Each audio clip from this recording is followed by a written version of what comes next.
থেকে 2500 সাথী আমাদের আলহামদুলিল্লাহ উপস্থিত হয়েছে।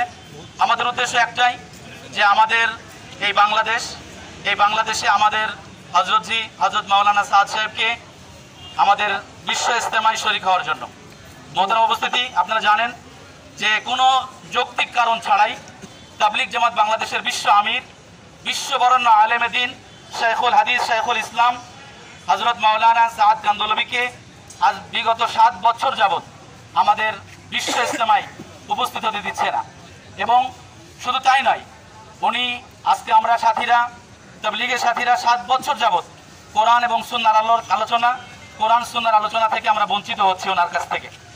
শুধু উনি বাংলাদেশে নয়, তথা সারা বিশ্বে ইসলাম প্রচারের স্বার্থে, তাবলিগের স্বার্থে সারা বিশ্বেই উনি ঘুরতেছেন, সফর করতেছেন। শুধুমাত্র আমাদের দেশে উনি আসতে পারতেছেন না।